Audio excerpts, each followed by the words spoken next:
Hello সবাইকে। আম বর্তমানে বাংলাদেশের ব্যাংকিংয়ের একটা বিশাল পরিবর্তন বা সংস্কার চলতেছে। এই ব্যাংকিং খাতের এই সংস্কারটা বহু আগে প্রয়োজন ছিল। কিন্তু অনেক সময় দেখা যায় পলিটিক্যাল আনরেস্ট বা বিশৃঙ্খলার কারণে অনেক সময় এই সিদ্ধান্তগুলো নেওয়া যায় না। কিন্তু একটা দেশে পলিটিক্স যেমন ইম্পোর্টেন্ট, রিলিজিয়ন বা রিলিজিয়াস ফ্যাক্টরগুলো ইম্পোর্টেন্ট, তেমনি ফাইন্যান্সিয়াল সেক্টরের শৃঙ্খলাটাও খুব বেশি ইম্পোর্টেন্ট।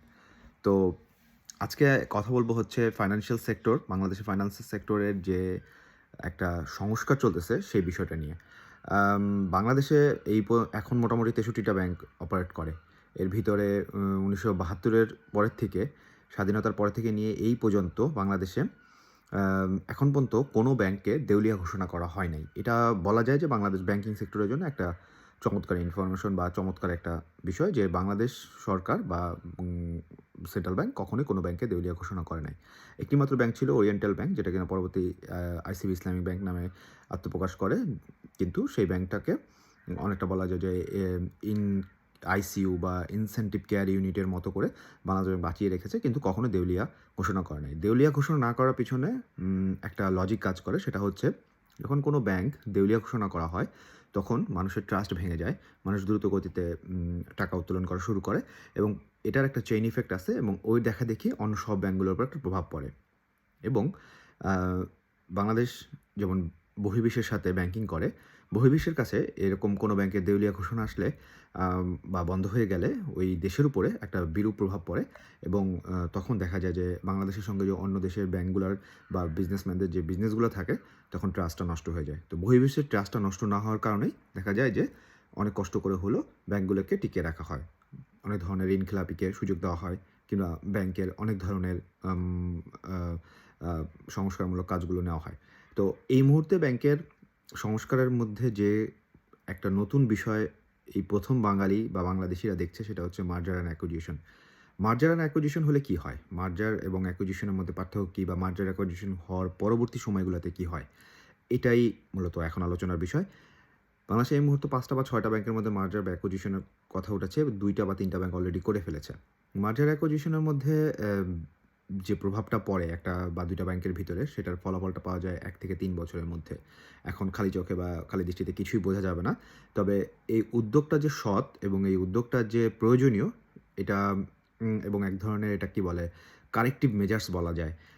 এবং এটা দরকার ছিল এবং এটার জন্য বাংলাদেশ গভর্নমেন্ট বা সেন্ট্রাল ব্যাংককে সাধুবাদ জানানো যেতেই পারে। তবে আ এই ধরনের পরিস্থিতিগুলোতে সাধারণত মার্জার বা অ্যাকুইজিশন হলে যেটা ক্ষতিগ্রস্ত ব্যাংক বা যে ব্যাংকগুলো কম প্রফিটে থাকে কিংবা যে ব্যাংকগুলো অনেকদিন ধরে ঋণখেলাপি নিয়ে চলছে, আ সেই ব্যাংকগুলোর পরবর্তীতে যারা কাজ করেন তাদের কিছুটা বিড়ম্বনা পড়তে হতে পারে। ১ম বিড়ম্বনা পড়ে হচ্ছে উপরের মহলের যারা থাকেন, এমডি, ডিএমডি এই লেভেলের বা ম্যানেজমেন্ট লেভেলে যারা। কারণ নতুন ব্যাংকে যখন যায় তখন সেখানেও এমডি, ডিএমডি থাকেন। তো তাদের আন্ডারে কাজ করতে গিয়ে এক ধরনের পার্সোনালিটি ক্ল্যাশ হয়ে থাকে। এই ক্ষেত্রে দেখা যায় যে অনেক সময় কোনো একটা দ্রুত সিদ্ধান্ত নেওয়ার ক্ষেত্রে নতুন ব্যাংকের উপরে বা শক্তিশালী ব্যাংকটির উপর ডিপেন্ড করতে হয় এবং শক্তিশালী ব্যাংকও অনেক সময় চায় যে তার নিজের মতো করে ওই ক্ষতিগ্রস্ত ব্যাংকটাকে ঠিক করবে। তো এই ধরনের একটা জায়গাতে দাঁড়িয়ে ২ টি ব্যাংকেরই ম্যানেজমেন্টের ভিতরে এক ধরনের ক্লাশ শুরু হয়ে যায়। কেউ জব ছেড়ে দেন, কেউ সুইচ করেন। আ অথবা কারো ডিমোশন হয়, প্রমোশন হয় না এবং দেখা যায় এটা এক ধরনের আ এমপ্লয়ির মানসিকতার পরিবর্তন ঘটে এবং এমপ্লয়ি হ্যাজার্ড হয় যেটাকে আরকি বলে আরকি।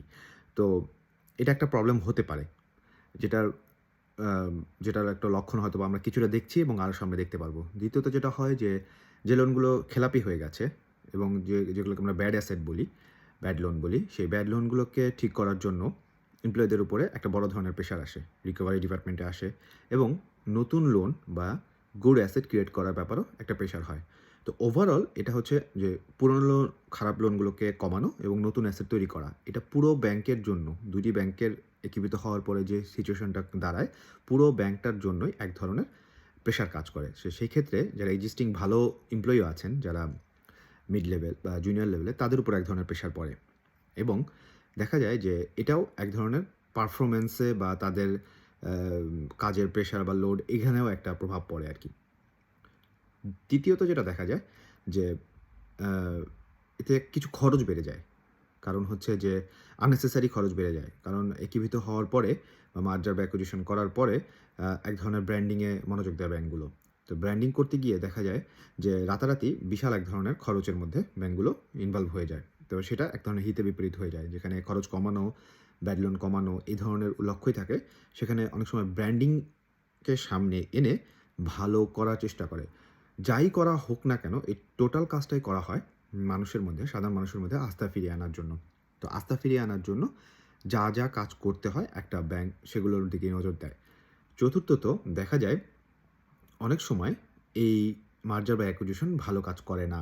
খারাপ ব্যাংকের প্রভাবে অনেক সময় ভালো ব্যাংকগুলোতেও অনেকটা প্রবলেম হতে পারে বা ভালো ব্যাংকটাও অনেক সময় তার গতি যে গতিতে সে ভালো করছিল সেটাও স্লথ হয়ে যায় বা স্লো হয়ে যায়।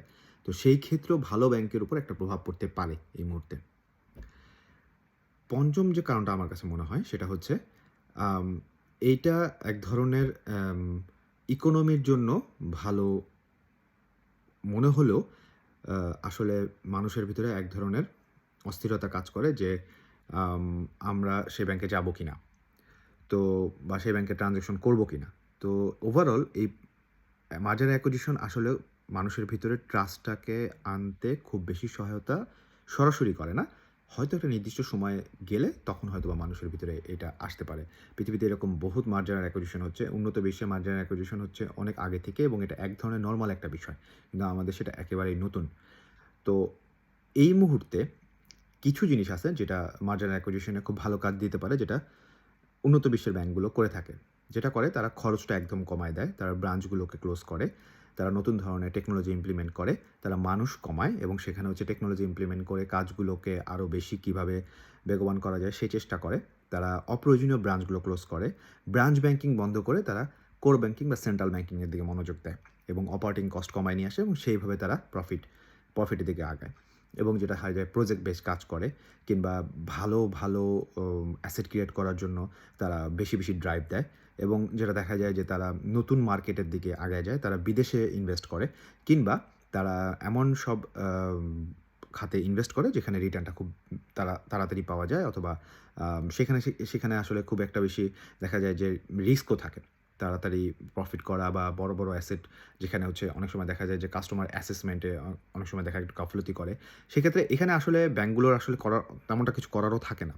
সেক্ষেত্রে ব্যাংকগুলোকে নতুন অ্যাসেট ক্রিয়েট করতে হবে, প্রফিট বাড়াতে হবে এবং এই ধরনের প্রেশারগুলো থেকেই হচ্ছে যে ব্যাংকগুলো ভালো অ্যাসেট ক্রিয়েট করার জন্য বা প্রফিটেবল অ্যাসেট ক্রিয়েট করার জন্য এরকম রিস্কি কিছু লোনও ক্রিয়েট করতে পারে। তো এই ধরনের কাজগুলো করতে গিয়ে আবারও এমন অনেক সময় ব্যাড লোনের দিকে পড়তে পারে। কিন্তু এই অবস্থাতে এসে আসলে কিছুই করার থাকে না। তো এটা হচ্ছে এই মুহূর্তে দেখার বিষয় যে আগামী ১ বছর বা ২ বছর পরে অ্যাকুইজিশনের রেজাল্টটা কি বাংলাদেশে পাওয়া গেল। ধন্যবাদ।